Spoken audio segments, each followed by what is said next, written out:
So hi everyone, thanks for being here this evening. I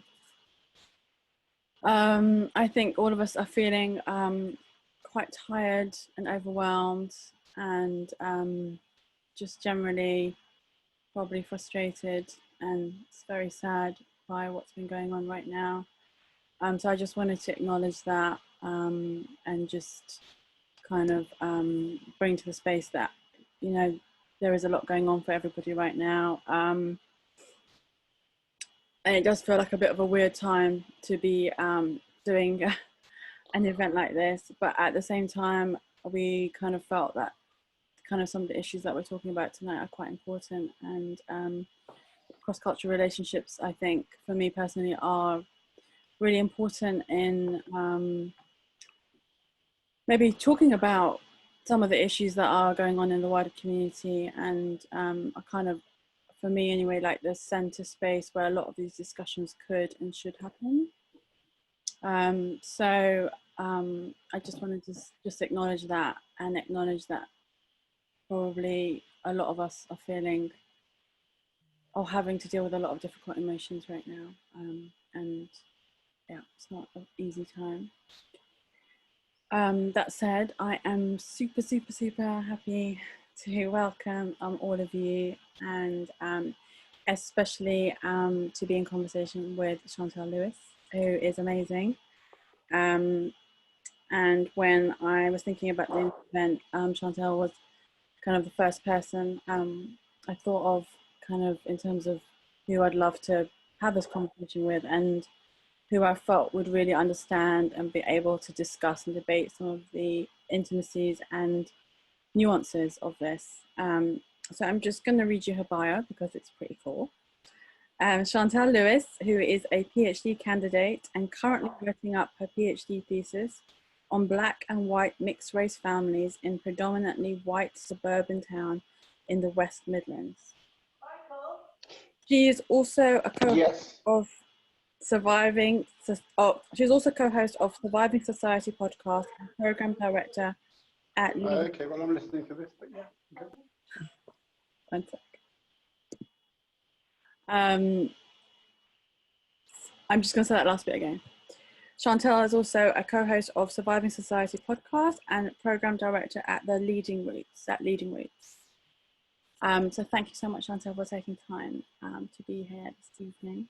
Of course, Sharmila, I'm so honoured and happy to be here in conversation with you. Thank you for what you said at the beginning.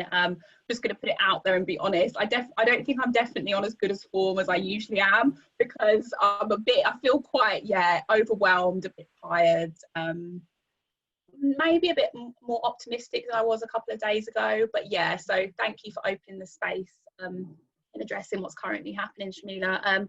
Yeah, I'm so happy to be here, and I'm so happy to support and be a part of the amazing things that have been happening at Own It for a long time now. The Own It family are such inspiration to me, and the writers, Sharmila included, have been pushing the boundaries for a long time now. And anything that I can ever do in support of them, I will always jump at the chance to. So yeah, really excited to be here, and thank you for inviting me. I feel that it's a really nice introduction that you said that you thought of me, but I definitely feel like very much a student of these topics still. I don't necessarily feel like an expert as such, so I'm looking forward to learning collectively with you and others on this stuff. Jamila, shall I talk about what my research focuses on before you do? Okay, so I'm going to be a little bit about where I sit with regards to cross-cultural and or mixed race families in UK specific. So my work is focused on ethnicized specificity in conversations about mixed race.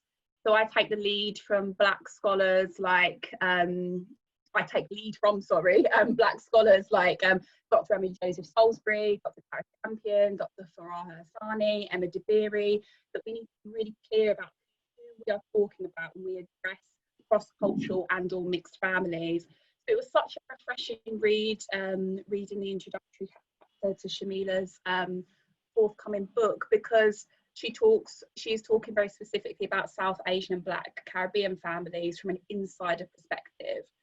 So not only do we need to be having more of these conversations which focus on this type of ethnicized specificity, but also from my own personal perspective, I've been critiqued for not talking about families like your own, and I've been really clear that I believe that it should be led by people like you, Sharmila, and people that constitute these particular cross-cultural groups. So just to make clear about where my research situates, but how it might be in conversation with, and at times draw on similarities to what Sharmila's talking about.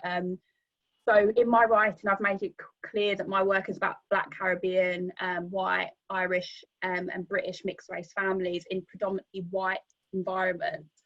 So my work is about structural whiteness predominantly, and how these families in particular can give us insight into this particular experience. So my work with families, my research is about wrestling with difficult intra-ethnic discussions about how structural whiteness operates between loved ones, but also things like internalized racism and colorism can almost be nourished within our families without adequate racial literacy. So I'm also clear that in talking about cross-cultural families and mixed-race families more broadly, that we need to be definitive in why we are doing these studies. And I often think we need to be clear that these family setups and discussions have been co-opted in a way to present them as either utopian and sometimes are dominated by people from the outside looking in. So I think we have to be really purposeful in these discussions and be clear about why we're doing them. So emphasising the utopian narrative, that it could be positioned as something which overcomes racism, as we know isn't true, but also recognising that narrations of racially blended families has been co-opted by the far right as families that have been represent a degradation of nations. So it's been really important for me to follow in the scholarship of people like Shami and Caballero, who note that these operations will often get hijacked by binarized logics. So we must be purposeful, we must have purpose and be purposeful with what these conversations are leading to and doing. And that's why I was so impressed with Sharmila's writing on this, is because you are talking about a type of cross-cultural family which often, particularly in academic research, gets missing from the discourse, and it can tell us more about how families with non-white family members that are cross-cultural are operating within the UK, but also how white supremacy still has the capacity to seep into families where there aren't necessarily white actors present. Sorry if I've taken up too much space there, but Sharmila, basically, I'm just bigging up you. I'm bigging up you and saying that I'm so excited that I really hope this book gets to be published and comes out, because it's really, really needed. We need these specific, very ethnicized, specific conversations about cross-cultural relationships. So yeah, over to you, Sharmila. I love hearing you talk. I think you are a super expert, so I'm always in awe of everything you know. No, definitely not. Yeah. But I guess we come in very different. We're approaching it in different ways. Like you're approaching it from a very academic way, and mine is much more personal. And I guess that's as this is a personal story, talking about my own journey through cross-cultural relationships, both my own but also within my family. Mm-hmm. And so I guess I really wanted to give a voice to that experience, because I feel that it's not really explored, and especially not explored from the perspective of the couple. So there's a lot of stuff around the children, what it means to be dual heritage, as a center point for the result, as it were, of a cross-cultural relationship, but there isn't much around the couple. And I actually, for me personally, feel that that's where the work is. And that's the grounding for what's going to happen when these two cultures come together. And if the couple is struggling between cultural differences, then the children inevitably are going to be the, as I would say, casualties of that. And I've seen that quite often sadly, in South Asian families, in my own family. And so I just felt very strong that this was something that I really wanted to talk about. And I have it in exploration, and in writing what I've written, I went through a real process of self-examination of my own stuff around what happened to me as growing up, and what are the things that lead people along specific paths. And so it has been a real journey of discovery for me as well. So I'm just going to read a bit out from it, to kind of, so you guys can know what it is I'm talking about. So I'll just start at the beginning. Right. On my wedding night, I slowly unravel my sari over my pregnant belly. I release my hair of pins and slide the many bangles off my wrists. I remove my chandlers one by one and take off my gold anklets, undressing each part that is now wife and soon to be mother, but that was only hours ago a bride. We ease into bed, exhausted, but full of expectation. I place my hennaed hands over my husband's skin, and that night we do what most newlyweds do. But as we find each other, the sanctity of ritualized communion fresh on our skins, there is an awakening of the new life ahead of us. Beyond physical, in this merging, there is something that is deeper, ancient, a kind of ancient and cultural communion. That day, under instruction of our Hindu Pandit, we literally tied our clothes together and walked barefoot around the fire. Later, we gave libation to our ancestors and, under the guidance of our interfaith minister, fed each other sweet, sour, and chili foods and exchanged cowrie shells. Such rituals had nurtured our respective bloodlines for thousands of years, but most of the guests at our 150 small wedding had never seen them merge quite like this before. Many of our relatives had possibly never seen a relationship like ours, never mind one formalized in this way. You see, relations between our two communities haven't always been the most harmonious. There were probably of more than a few people in the room who were shocked and maybe a little ashamed by my choice of mate, while others were perhaps a little thrilled by it. You see, I crossed over one of the biggest taboos of our time, whatever race you are, and I married a black man. I am a second generation South Asian woman, a Londoner, from a family whose roots lie in Kenya and Zambia, where languages were foreign and money was made, but culture was always saved. I'm breaking a lot of rules. Despite this, I've always been very comfortable being Indian. Maybe less comfortable being a diasporic Indian, but that's another story. Growing up in the UK, there had always been an inherent fear around losing my culture. I was brought up in a way that suggested that my culture, my Indianness, was constantly under threat and could be eroded by Western ideals. I was taught to love and protect it and never ever marry outside of my race. As the sun comes up over the Thames the next morning, we drink tea in bed, and I notice the fabric of my hastily folded sari as it nestles against my husband's African outfit on the hotel chair. Their colours the same, the red, the gold, but the fabric and style so different, one unformed and flowing, and the other fully formed and fitted. On the dressing table, my bangles lie in a heap next to his afro comb. These are no ordinary ornaments, but these are gifts, markers that have been passed through our cultural line over centuries, identifying and in some way separating our communities from each other. Yet here, in their proximity, in their naturalness, lying together, they say everything about who we are and who we will become. Quite unusually for a South Asian, I've been in and surrounded by cross-cultural relationships for most of my life. Nearly all of my cousins are of mixed heritage, and it's a similar story for my husband's family. And as birds of a feather flock together, most of my closest friends are in similar situations. Being so intimately entwined with so many mixed relationships means I've been able to intimately observe the intricacies, the compromises, and the difficulties. The one thing that I've learned is that when someone crosses cultural boundaries, strange and unexpected things occur. Some call it selling out, others call it melting pot culture, but whatever it is, everyone has an opinion. And we of course live in a time where mainstream politics is unapologetically xenophobic. This of course is nothing new, but history shows us that cultural imperialism has been the mainstay of the capitalistic society that we live in.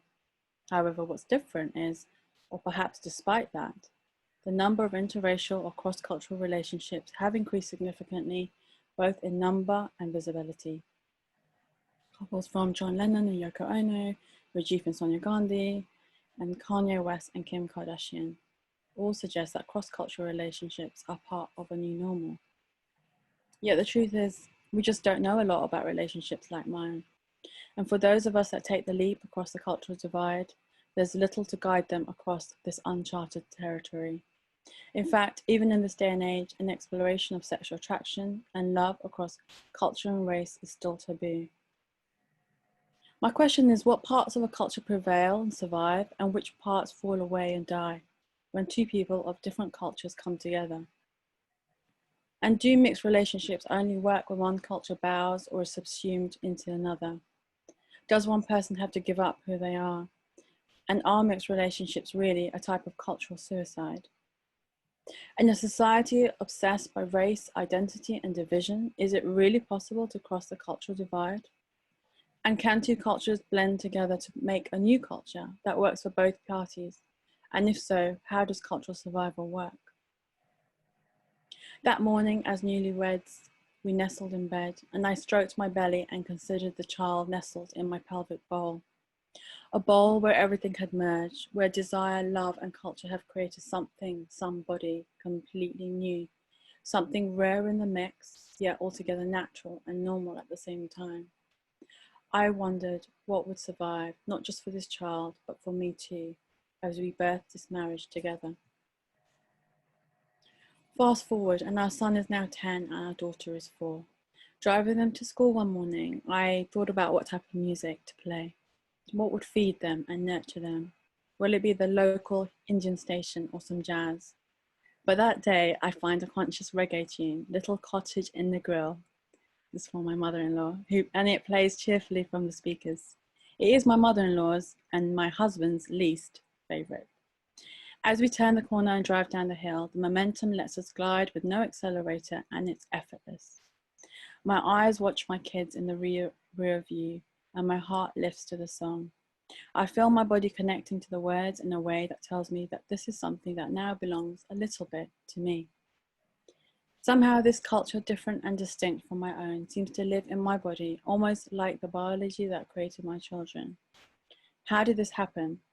How did I begin to find a place where two cultures live as a part of me, in me, my kids, and my home in this way? And what does this mean for myself and my identity as a South Asian woman?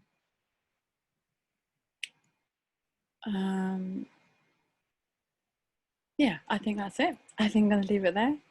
Very beautiful, Sharmila. And I think that extract is so powerful because it really makes clear how intimate these things are, and it's how intimate they are, but also I draw back to, and it's not necessarily I'm trying to come at it from an academic point of view, but more thinking about the research and what's already out there. So much of the conversation and writing has really hasn't paid enough attention to some of these contentions, hostilities, issues intimately, internally, how they've played out. And what I mean here is, so you refer to the melting pot in your extract, like so often liberalism, the media will seek to paint prospective families as these emblems, but those people that are actually saying that aren't in the families and don't actually know what's happening or what has happened or what compromises have been made or what compromises haven't been made in more in more difficult conversations. And that's why these conversations and this type of writing is important to me, because it's about us reclaiming the stories and actually saying, look, this has been difficult, and this does not mean that our families are in any way an emblem of progress, and our families don't mean that racism is eradicated. But let me tell you what does actually happen in our families, or what has happened in our families. So I think that extract is so powerful because it's so personal, but it tells a story that is, as you say, so often missing from that insider perspective. Yeah, I guess, when I started thinking about writing something about this, I just was like, nobody ever seems to investigate those intimacies. And I feel like intimacy is really what I'm interested in, is, what are the difficult conversations, or what are the amazing conversations, and what is, I guess right now, because we're feeling, I guess there's a lot of polarized conversations going on. It's, I know myself, I'm feeling quite weighted by all of that.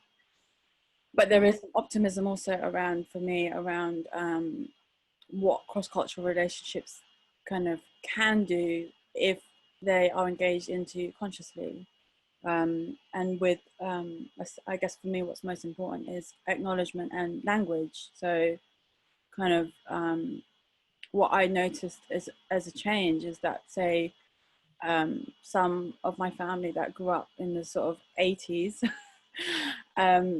the language, especially in the UK, I feel was really lacking around what it means to be dual heritage, and also, of course, resources. But I feel like often what's happened is that people haven't felt acknowledged in having two cultures, and the compromises that, and the things that are important to them. Maybe at a time, sort of like for my parents' generation, it wasn't that easy for people to have those conversations and talk about what it was that they really wanted in a relationship, and what they're willing to compromise on, and what they're not willing to compromise on. And I feel that, and I hope that those things are now changing for this newer generation. But I have to say, I've also, outside of my family, I've seen in sort of in the community of mothers that I have seen a distinct lack of those conversations, acknowledging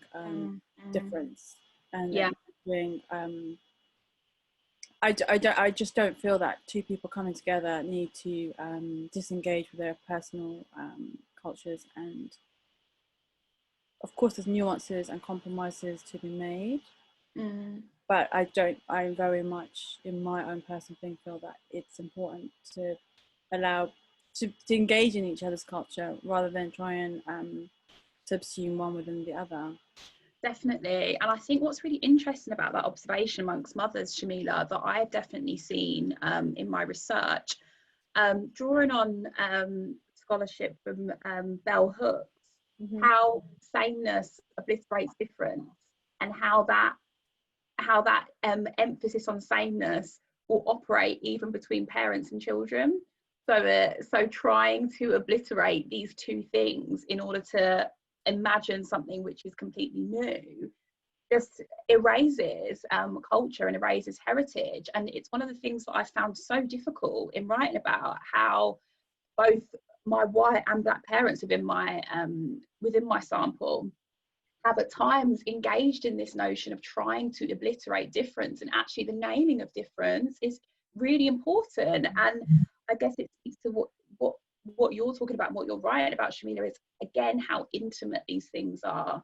And another scholar that does this really well is Gail Lewis, in talking about how cross-cultural relationships and how these families are, how racism and intimacy, it's like a tightrope. It's a constant tightrope. And that isn't, my intention is never to romanticize these families. It's more to talk about the lived experience and what actually happens and the difficult things, because I think you're right. And with regards to resources and stuff, particularly thinking about, for me, black and white mixed race families that have definitely dominated discourse too much to an extent, but that domination hasn't led to, in my opinion, a radical enough racial literacy on what is actually happening within these families. And what can manifest and what can come out within these families, which is often not great. That isn't to pathologize these families, but it's more to talk about how actually our families, the families you're talking about, are a product of society. So that means that within society we have a plethora of different perspectives and multiple political views. Just because we have formed a cross-cultural union does not mean those things go away. So I think that what you can speak to in your work, Sharmila, is such a, I mean, hang on, before I carry on blabbing, let me just come to my first question to you, because look, it's 7:30 already. Look at this. I mean, my first question to you was why have you started writing about cross-cultural relationships, your life and lived experience? I feel like we've talked about that one. Yeah, we've done quite a lot. Yeah. Shall I go on to number 2? Yeah, I think so. Yes. Okay. So, and I'm very interested in this with regards to thinking about structural whiteness, both interpersonally, institutionally, structurally. So how does whiteness still manifest in Black and South Asian families? So thinking of legacies of empire, colonialism, racial hierarchies, colorism, desirability. And I know in our next question, we wanted to talk specifically about anti-Blackness as well. And yeah, I just wanted to get your thoughts, but also how you felt writing about this stuff. I guess, you know, I guess one of the things, you know, that, and has come up now, weirdly a lot now, seen on social media, is our South Asian people and younger South Asian community talking about anti-Blackness. And I guess the two things are two sides of the same coin. But I think one thing to really acknowledge is that the South Asian community, and that we all know it in the community. I think sometimes outside the community it's less well discussed, and I guess even within the community we don't talk about it in these terms.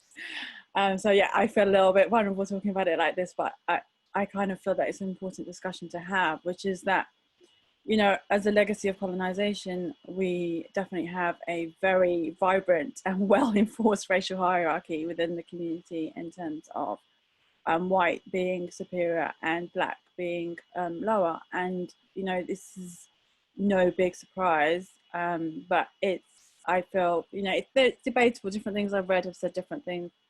Some things have said that pre-colonization, it wasn't as bad, but certainly we know that after colonization, this racial hierarchy was very well enforced. And, you know, on the continent, kind of the idea of, you know, white being better than we are is definitely a very strong feeling. And I guess the only way that I can really say it is growing up, I heard people in my family say that white is the superior race, like just like that. Like, honest, like when I was writing the book, I was recalling things and I was like, oh my goodness, yes, like would be like just playing Trivial Pursuit or, you know, having dinner and this would come up. Mm-hmm. And sure, there'll definitely be people in the family that just be like, oh my God, but it would come up. And I feel that in that internalized racism, that internalized sense of inferiority was very pervasive within the community. And I think led to things like a lot of shame around our food and our culture and our customs. And I guess as a reaction to that, I very much went the other way of kind of being very uncompromising on these things and feeling that these are things that I value and I feel are really important, and I'm not going to kind of, you know, if they gently change, that's fine, but I'm certainly not going to be shamed into forgetting or devaluing these things. And my family, like a lot of, well, like a significant proportion of South Asians in the UK came via either East Africa and also Zambia. And I feel that that part of our history gives us another sense of complexity, because living, I imagine what it might have been like at that time, and having spoken especially to my dad about it, is that, you know, there were the Africans and the whites, and we were in the middle.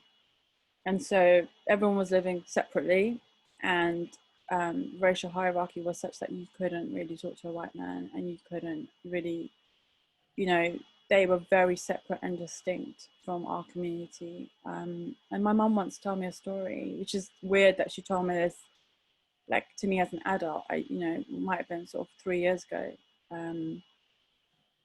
That my grandmother used to go and deliver things that were like sewing and things that they'd made. And she wasn't allowed to obviously go in through the main door of the house. If it was a white family, she'd have to go in through the back door. And these are the kind of things that I think happened, but people don't really talk about. And there's some shame around that. But with that shame also comes a sense of, well, we don't want to be at the bottom, so who are we better than? And I feel that that, you know, has really kind of led to a lot of difficulties between our two communities, where kind of, you know, marrying someone white is much more acceptable than marrying someone black, like, without doubt. And that sense of shame around colour and shadism, as we might call it now, I remember kind of thinking about the fact that the word in Gujarati for beautiful is rupari, which means white. Not exactly white, but it associates whiteness within the beauty. And so it's so intrinsic in some ways into the language and the way that things are done that, yeah, I feel it's very internalized and it's very pervasive. And, you know, growing up, I would hear things said, not from my parents, but from our extended family about Black people. And it was very unkind, and I don't want to repeat it. But just very unkind things that never made sense to me, because I guess for me growing up in a part of London that was very racist and very white, and very exclusionary, actually, I didn't feel like any sense of superiority. I actually felt a sense of searching for something that was things that were similar to me, some things that I could relate to. And I suppose in that journey of difference, you know, I guess is that there's a tension between difference and similarity in any cross-cultural relationship. And I guess it depends what it is that you are searching for. And I guess for me, searching for a similar, being a diasporic person, I feel, you know, this is what you're talking about, like a lot of, you know, there's a lot of literature around Black and white families, but around two people that are people of color, within a white majority, what does that mean for your relationship, and how does that affect or impact on your relationship, or not? So I guess I'm very curious, and through the book, curious to kind of research more around the differences between those two situations. Yeah. So when one partner is white, what is the impact of that versus when the other partner is not white? And the only kind of thing I can reflect on, this is only my own personal experience, might not be everybody else's, but I did once date a dual heritage man who basically passed as white, and he had very green eyes and very pale skin and freckles. And that is, when I encountered the world in that space, it was very different. I cannot, it is such a different world in terms of what happens to you in a restaurant, what happens when you go to the theatre, the way that people relate to you, people relate to your partner. It was just like so different. And it was actually only in writing this book that I really acknowledged how different that was and what that really was about. And I feel that that was an important thing to kind of consider.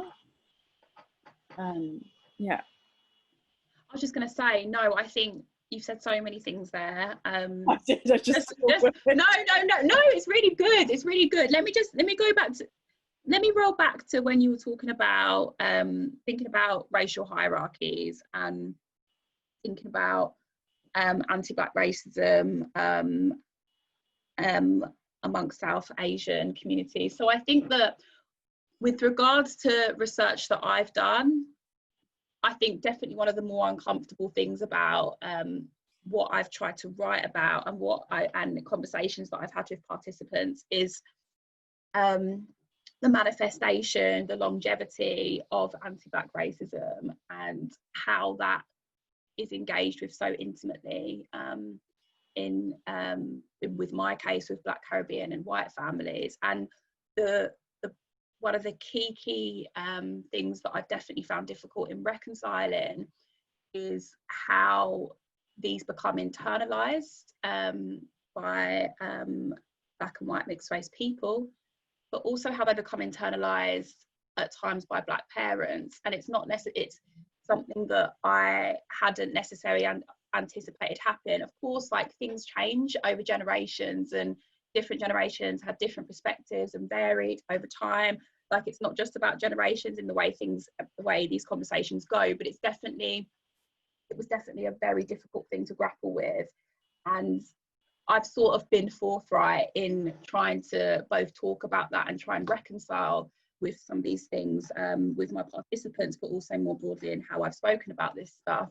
So I think in you talking about that and your family, I just think it's really important and really powerful. And I think we have to be really brave with these conversations because, as I said in the beginning, so these conversations about cross-cultural families can get co-opted so quickly to set political agendas and conversations that is not what we're trying to do or want to be part of. We want things to improve inter-ethnically and we want people to understand racial hierarchies. We want people to understand how things like colorism manifest. So I think being forthright in this stuff, Sharmila, I get you in terms of it, you feeling vulnerable, but I just want to say, like, it's so refreshing to hear. And I strive to be more like that as much as I can in speaking and scholarship and writing. Just your point on the white passing partner, but this comes to something that I've been inspired by my friend Caris Campion, who talks about understanding these families with a focus on place and context. So with regards to the relationships and families you're talking about in the book, it's very much within contexts that are multiracial, multi-ethnic, so within London. And I think that creates a very specific experience, a particular racialized experience as well, that I don't necessarily think is in line with the experience that I'm talking about with regards to a predominantly white suburban setting. That's not to say one trumps the other, but I think with regards to us being very specific in who we're talking about when we're talking about cross-cultural relationships, I also think we need to be really clear about where we're talking about, because contexts are so important. I think that is a key reason why some of these more difficult internalized issues can manifest, because without Black people and people of colour around you, I do think I'm definitely not the first person to say this, that can create more issues with regards to these difficult things that we're talking about now. But I don't think it's an inevitability, and that's where the writing like your own, the scholarship that's happening right now, where people are really trying to say, look, let's have a conversation about how white supremacy operates intimately between our relationship. It's people like you that are pushing those boundaries, that we can change these things,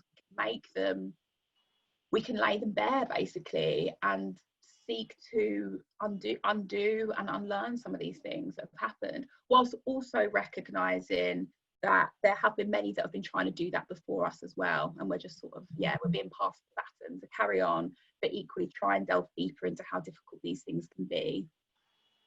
I think exactly. I think we're not operating in a vacuum. There are many cross-cultural relationships. Like when I've been researching, like from you can go way back into British history and British DNA and Syrian and Middle Eastern genes found in white British people.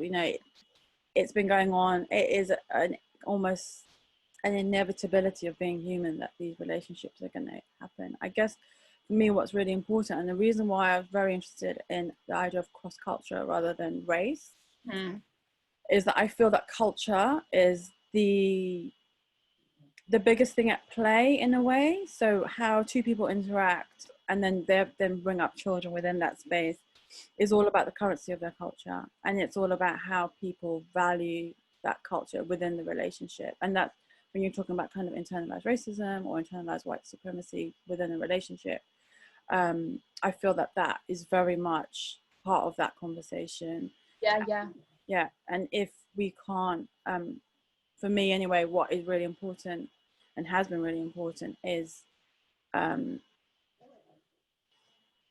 you know, kind of really acknowledging the way things are done and never having shame around that. What I've noticed around friends that have maybe been in relationships, I feel anyway, more commonly in relationships with white partners, is there is this sense of shame around the way things are done. Or like religiously for us, like Hinduism is very, very different to Christianity. And so kind of, you know, culturally or symbolically or ritualistically, the way some things are done can seem strange. And I saw it very much growing up in family members, is just seen as odd and bizarre and kind of not very kind of accessible, which in, you know, in some ways obviously there's a cultural and language difference, but I feel that when it's held in a space where two people are able to acknowledge that there is that difference, but then holds that difference between them with a kind of acceptance and with no, I think it's about hierarchy, cultural hierarchy. And so if the less cultural hierarchy there is within two people, the easier it is for that sort of weaving in of things that become, you know, I often think about it how, you know, we'll be cooking like Gujarati food, but then, you know, we'll be listening to Roots Maneuver or, you know, hip hop, and, you know, none of those things will seem bizarre or odd, especially not for our children, because we're both oscillating and bringing both of those things into the space. Because, you know, I was in a conversation with my cousin this weekend about, you know, how difficult it is now for us in the diaspora to continue our culture. You know, my generation is probably, you know, the last generation to have been in between those two worlds of, you know, your parents came and then, you know, that you were very embedded in the culture on one outside, and then the other side was like very, very in the Western kind of world, but very much in the two things. But you know, now like the next generation aren't around the culture in the same way. Like, you know, their elders all speak English, their elders all understand what it means to be British, they all have the cultural language to relate to that next generation.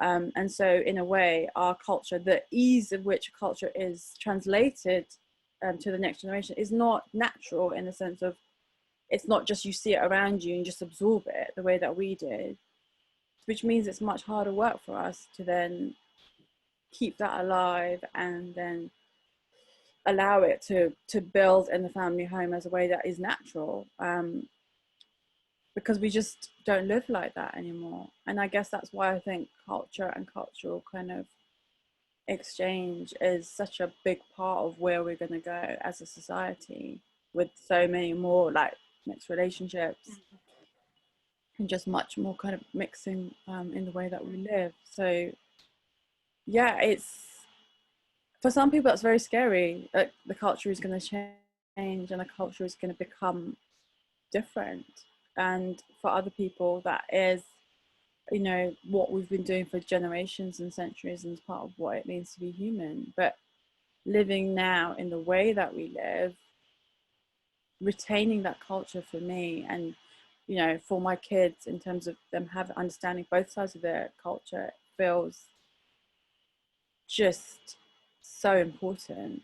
And so, you know, I think sometimes my kids are just like fed up with me trying to like, you know, trying to like bring it to them all the time. But I do feel that sense of, you know, on both sides, for both of us, that, you know, that culture is really needs to be protected, which feels weird for people because they're like, but you're not married to an Indian guy, so why are you saying that? But I guess that's the important thing, I think, about cross-cultural relationships, that it, on one side, you know, it can be seen that you're a coconut or you're, you know, being disloyal to your culture, and on the other side it could be that having to distinguish and deliberate and understand your culture so you can then bring it and explain it to someone else makes you, in a way, makes it closer to you, because it's not something that's just going to happen for you naturally because it's around you all the time. Sharmila, I've got a question for you, and it is a bit off script, but I'm thinking about what you've just been saying. Yeah. And it does actually relate to our final question. But one of the things that I've been really trying to grapple with is how, two things, how internal racism within wider extended families manifests, how culture and the actual, sorry, no, let me start again. So that's the first bit about internal racism within wider family networks manifest, but also how these conversations about ethnicity, culture and heritage will sometimes be silenced within cross-cultural families. And I think that obviously I'm coming from, my research is coming from black and white, British and Irish perspective, so it's slightly different in that some of the people within the families that I've been researching are very much feel like they are quote unquote natives, and we know that that isn't. Britain has always and will always be, and has always been, an empire, and we are living in the legacies of that empire. So it's never, even though people think it's a bit of white space, it never has been. So yeah, so a couple of things, like why do you think that there can at times be an erasure of these cultures, particularly within cross-cultural relationships? Is it because it's too difficult to have these conversations? Is it because there is an investment in trying to present your family as being above race, again, which we know isn't true? Why do you think it is that these things exist together? So on the one hand, I'm talking about us clearly knowing there are people that are within our families or within our research that have got views that we do not hold, and kind of how that it's not that it gets ignored, but we haven't been in the past very vocal about those things. And then also how these things become silenced over time within families. So I know it's a bit of a big one, but I'm really inspired by how you talking about bringing up your children, how important those things are. But one of the difficult things that I found is how sometimes cross-cultural families, and particular families that I've been working with, will kind of adopt this binarized view of who they are. So it's like, right, look, we're done, look, this is what we are now, like that sort of thing. I'm not trying to pathologize cross-cultural relationships, but I'm more trying to think about what happens internally, and how, to what extent is that a manifestation of what is happening externally, and what is sort of projected onto these families. I feel like from the research that I've done and the families that I've spoken to, couples especially that I've spoken to, there's a couple, the biggest thing that I think, which we've already touched on, which is around internalized sense of inferiority or racism, whatever we want to call it. You know, I don't think I said anything that anyone doesn't already know, but like, you know, one of the women that I spoke to grew up, you know, boarding school. She's herself a woman of color, and you know, some of the things she said to me, I'm not going to quote her directly, but more or less kind of, she's just like, white was a superior race, like white was better than me, and I just wanted to be part of that. And consequently dated white men. I have got those exact quotes. Yes, so do I, many of them. And it's like, oh, it's so, that sort of data is so hard to grapple with, because it's like where do you even start? Again, like we know, everyone in this room knows these people have these opinions, and people project this and say this stuff, but sometimes actually like copy and pasting the quote, reading it out, and or whatever, it can be really difficult. Like, it's not like we're reading something that we don't know is there, but it doesn't stop it from being quite painful, in my opinion. When you read it, but it's more the fact of, and so like what happens with that, and it's that sense of reluctance to then bring up, you know, like she is a doctor, and her ex-partner's family didn't believe that that was possible, like blatantly said it to her, and he never backed her up. And so it's these kind of, you know, what seem like, well, you know, it's not like, they're not exactly racist conversations that then begin to seed in this feeling of inferiority and not being good enough. And then if you're not feeling that you're on a equal cultural space, then to bring up the things that are important to you in terms of your cultural values and what it is that you want to eat or listen to, or, you know, how you want to, you know, be seen in the world, is really difficult. But I honestly do think a lot of this stuff is around language and things that, like, you know, dare I say, why I'm not talking to white people about race, books like that have definitely changed what I've seen, you know, the landscape in terms of the language and what we're seeing right now in terms of the way that people feel that they can articulate their space. And I feel that one thing that's big that's happening right now is everything is coming out, right? It's not just about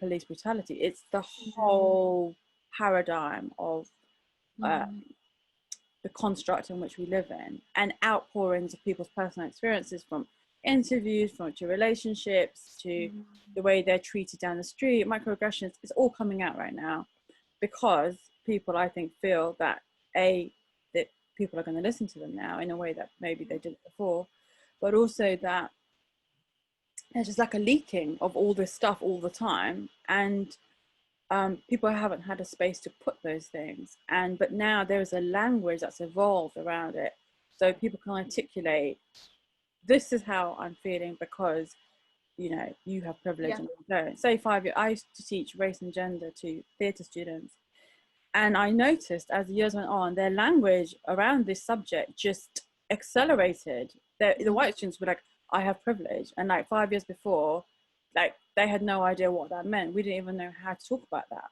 And so I do think that having language and being able to articulate your experience and how you feel to your partner. There was this book I was talking to you about before around, there's this anonymous thing, I think Vice did it. I'll try and put it in the chat before I leave, where they ask people in cross-cultural relationships to talk about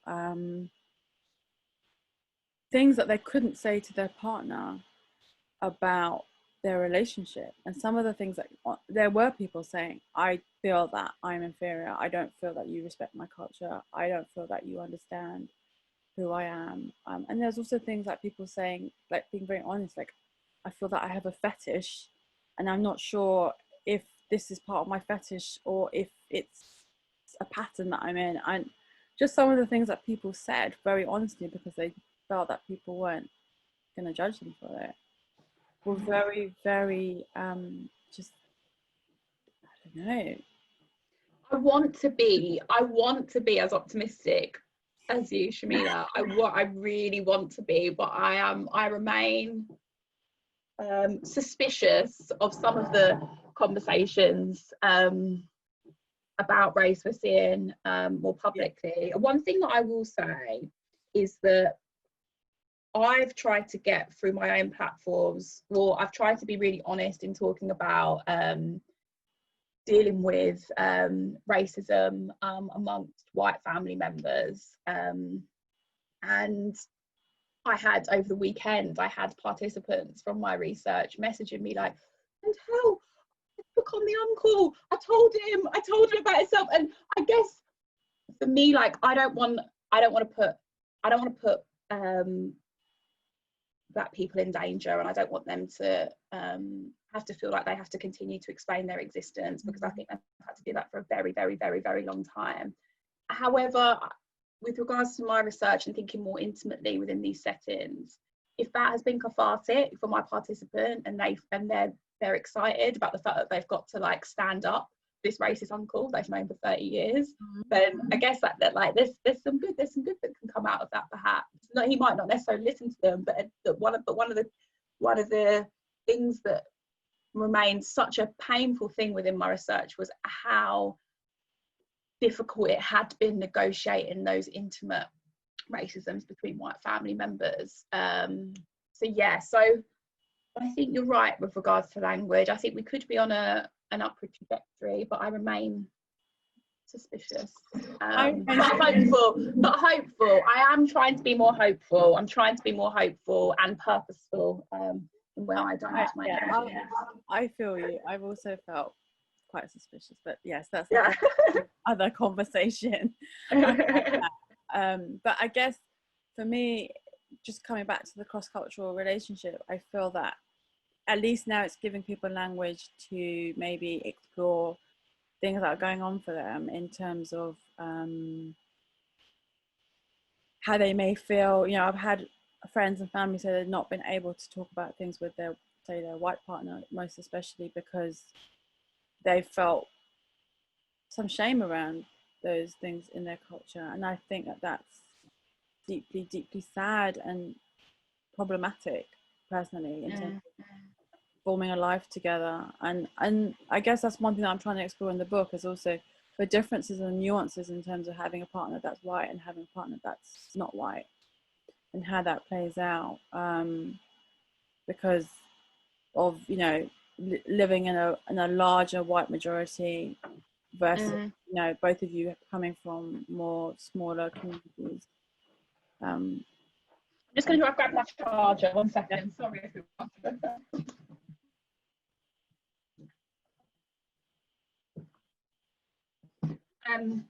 Yeah, no, I completely agree. I think, yeah, it's difficult. I guess we're going to see what happens over coming weeks, months, years. Are you gonna, Sharmila, are people asking questions, or is I was just thinking that we should be wrapping up soon, but if anyone has any questions, you can put them in the chat or unmute yourself. I don't know if anyone does. Everyone's like silent now. Nobody wants to say. Oh, hi, Toya. Thank you for reading that. That was beautiful, really powerful, and thank you for the discussion as well. I'm actually just I'm very curious about this. Do you find that Asian such relationships better inoculate our children from internalizing this idea that white is best, is better, that we must marry into whiteness? I've heard that term, marrying into whiteness and status and stuff like that. Do you think that actually, by actually saying, well, I might be transgressive in love, you know, I've kind of like, you know, rejected my family's doctrines and stuff, and I've gone with my heart, but it's an active assertion that you are not really kind of indoctrinated in the idea that white is right. And do you think that it's a positive example for our children? I know it's a long way of question, but I hope you get what I mean. You're trying. Is your question? Is that because the internet went a bit weird? Is your question? Are we teaching our children something by going outside of our community, by marrying outside the community?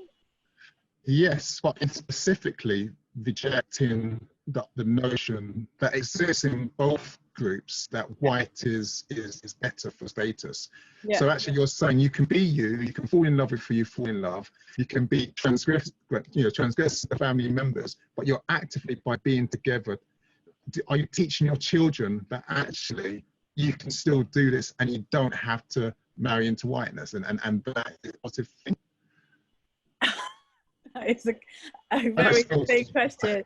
I guess what I'm trying to instill in my children is you should hold dear the values of your culture and never ever let anyone feel that tell you otherwise, and you should protect that fiercely and where you come from, and never let anyone tell you that what you know and the values and traditions of your cultures, or your cultures, and for my kids, are inadequate or not as good as, then what they choose to do with that is their choice. But whatever they choose to do with that, I would always be kind of like, you need to make sure if you do this, then you're in that, whatever that relationship is, it's going to allow you to be who you are in that space, and you're not going to have to be smaller in that space to fit into something else, like a cutout of what it means to be a person of color. And I guess, yeah, I guess, you know, like I grew up, obviously when I grew up, there was very few relationships like mine. And like when I watched like Baji on the Beach and Mississippi Masala, I was like, oh my God, it does happen. And now it's like a bit more common, but it's still not that common. And we still get a lot of comments like, well, what did her family say? And, you know, what, especially for my husband, like what did the Asian family say? Like, did she get cut out from the family and whatever? And none of those things actually happen for us. But I guess, you know, being who we are and being together in the climate that we live in, I think does say something also about two people of color coming together, and being able to create what I hope is a culturally balanced life together. And that there are a lot of shared values and shared cultural beliefs that are often overlooked between us, and for me that's really important, that we both kind of well, just that exists very naturally, and you know, in a way that is just very organic for us. So yeah, I don't know if that answers your question. It does, thank you. It's a really beautiful explanation. I appreciate that. Thanks. Can I say something? Yes. This is Erica. I live in Forest Gate. I'm late joining the call, sorry. And I'm American. So I guess my perspective is a bit different because I didn't grow up here. So a lot of my understanding of the systems at play are nascent, and I'm still learning. But yeah, my partner is Polish. And we met on an airplane, so it's just like happenstance meeting, non-intentional, whatever. So I guess I would say that I have some of your same fears that you share, that because I probably was an unlikely one to fall in love with a white boy, and then I'm very comfortable in my skin and came on my journey. And, you know, a lot of times I do worry in this country that I am showing my children that, you know, white is right, because they have so much, I guess for me in this community, there's not balance of Black identity, positive Black identity, especially not what I can share because I'm an expat. So my community is much smaller. I didn't grow up in the Afro-Caribbean community, so I have to work really hard to make those kinds of friends because they're not my natural community. I don't work with them. I work in the charity sector. I don't really see them on the street. I'm not involved in anything. So it's not natural for me to meet them. A lot of my friends are expats. So I do worry, like you do, that I'm basically not showing my kids that, that Black, like I'm feeding into the whole white is better because I married a white guy, and and I worry about their circles and that they will fall in love with a white guy. Not saying it's bad because I did it, but knowing that maybe a generation down the line, I'll be completely erased. There'll be no traces that I ever existed, you know? Thanks, Erica. Thanks for sharing that. Good night, darling.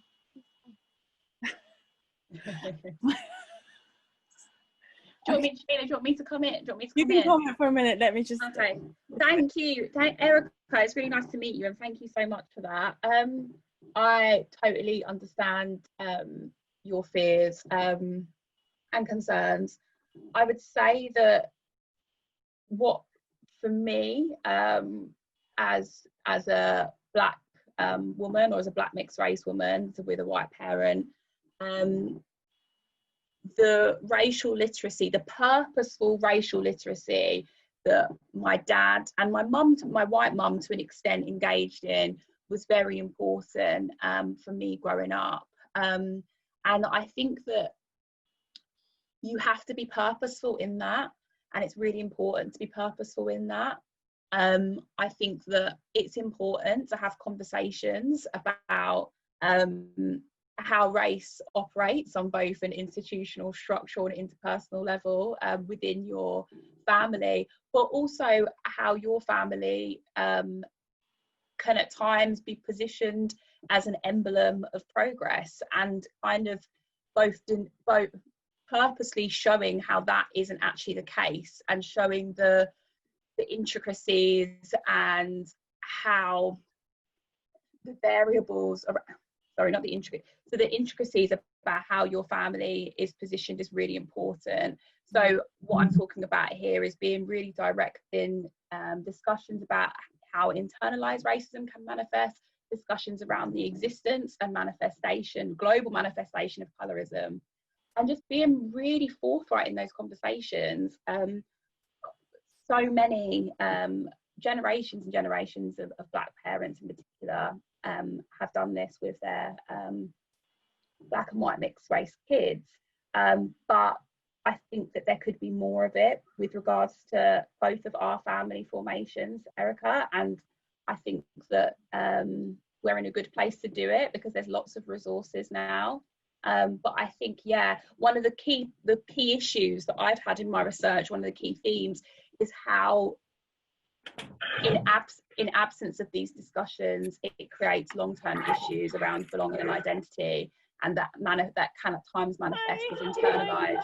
I am trying to oh, all right, internalized with Black and white mixed race families, anti-Black racism. So I think being really forthright in racial literacy and understanding of how race operates is really important. And I think through those conversations, it will be, you won't have to necessarily say to them, you don't need to be with a white person, or because I'm with a white person, it doesn't mean I prefer whiteness. I think through a deep understanding and a constant conversation about race within your family and how it operates is essential, basically, and can really grapple with some of the concerns you were talking about.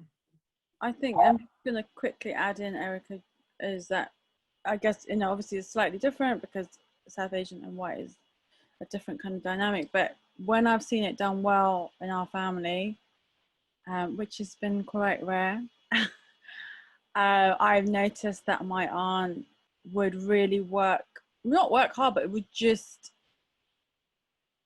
through her own love for our family and for kind of some of the traditions that we have, would actually really immerse her kids in it, which is really hard when you're not close to your own family members, for you here, Erica. But it was trying to immerse her kids in it through art, through music, through, I feel like some of my biggest cultural kind of epiphanies were through art, really, as well as just seeing it around me, but definitely through film and music. And she naturally kind of brought her kids, she's white, German, Canadian, brought her kids, by basically, it's what I keep saying over and over again, by making it equal. There was no this is not as good, I'm just going to do my side. She made it her business to teach her kids about her partner, my uncle's traditions.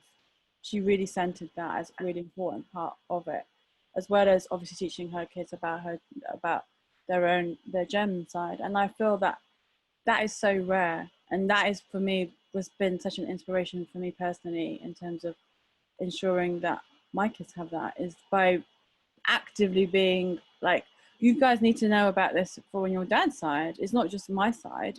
And that I think is my mum, I remember once saying, is mixed relationship is just much harder. And that is not harder, but you have to be purposeful. You have to be conscious. And I think that's the thing, as I think, but you and I both, Chantelle, have been talking about that. It's about consciousness of like, it's not just love, and love is blind, and it doesn't matter, and it's all just going to be fine in the end. It really isn't, if this is important to you. And so, yeah, I feel like getting both partners on side to really think it's important and value both sides.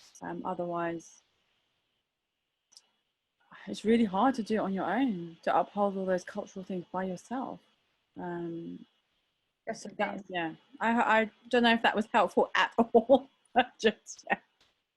That was really helpful. Thank you. Yeah, I didn't think about all of those aspects, about being purposeful and sharing the load, because we compartmentalize it really in our family. Yeah. And also, yeah.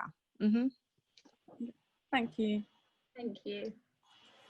I don't know if anyone else had anything they'd like to share. It doesn't have to be a question. If there's something that you'd like to share.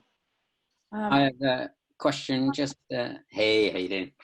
Good. I was just wondering. There's a lot of stuff going around that marriages fail. 50% of marriages fail, etc. All that kind of stuff. Is there any kind of insight in cross-cultural relationships, whether they end up being more robust or kind of they last longer, etc.? Is there something? Is there any kind of learning there? And yeah, I'll go on. And then the other question, yeah, go for it. No, sorry, go on. We're both eager to answer your question.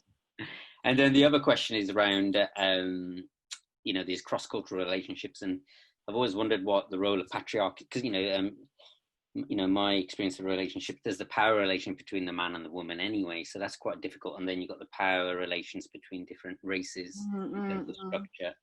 And I just wonder whether there's anything in that, and whether same-sex relationships indicate something different, etc. Oh God, I feel like we should do a whole new research project. Chantelle and I were talking about this a while ago, and as one big thing that I'm really interested in is mothers as cultural custodians, and the role of the mother in kind of is that a true thing or not? And Chantelle was saying that you've been also looking at that kind of thing in your work. I don't know if there's any data. I tried to look for data around divorces or kind of success of cross-cultural relationships versus non-cross-cultural, and I haven't found anything. Have you found anything, Chantelle? So I think with regards to my point at the beginning of this session, I think it's really important to be clear for me on the purposes of why I engage in this type of research and this type of scholarship. And it isn't to show that these relationships can lead to any kind of progress with regards to how we talk about race. So I think that another thing to really bear in mind with those sorts of questions is that interraciality or interracial unions have happened forever. So it isn't that the conversation has to be around, oh, so we're seeing there's been visibility around these families over the past 50 years. I wonder what's happening with these families because we see them more, if that makes sense. And I also think that we shouldn't, I feel like it's kind of playing into kind of like whiteness and white supremacy in sort of aligning cross cultures with a notion of what could be progressive, and progressive being that maybe you won't get a divorce because you've got two different people coming together. So it's not that I'm trying to dismiss your question, it's more to just sort of assert where I come from with regards to thinking about these things. I think that yes, obviously things can be learned within families, but one of the things that I think is definitely not been focused enough in the literature and in the research is how much learning sometimes doesn't happen, and that just because the union has happened does not mean that the learning will happen, if that makes sense. Sorry, my words are a bit jumbled there. I think that we have to recognise cross-cultural relationships are just another part of society, so that means that they'll just have all the manifestations and issues that we have with society within them. I think Sharmila's made a really important case and argument about how there can be some reconciliations and some learning, and that definitely can happen. But we also need to be really clear that they are a product. They're a product and part of society, which means they can't be the actual union and love, as Sharmila said, is not enough to overcome these things. I think that as well, if we were finding out the divorce rate of cross-cultural unions, we have to be purposeful and recognise what we're trying to find out here. What would be the purpose of that? And for me, I want to dismantle structural whiteness. Do you know what I mean? So it's like, what is freedom? What does freedom look like? And I think freedom does look like, if you want to engage in cross-cultural relationships, you can. But that doesn't mean that you've passed racism tests, basically. Yeah, that kind of answers the question. I think there's a lot of there's like a sense of misunderstanding, I think, which is what I think you're pointing to, is that just because two people of a different culture manage to be together doesn't mean all their.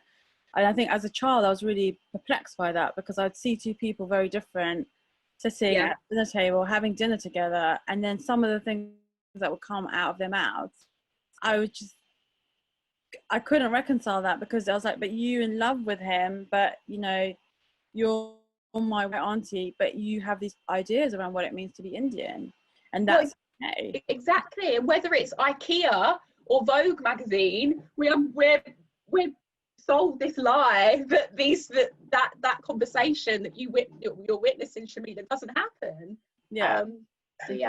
I think it's an important, and I guess that's what's interesting, is what does really go on behind closed doors. What are the things that people don't want to talk about, or are too afraid to say, or struggle with in those spaces?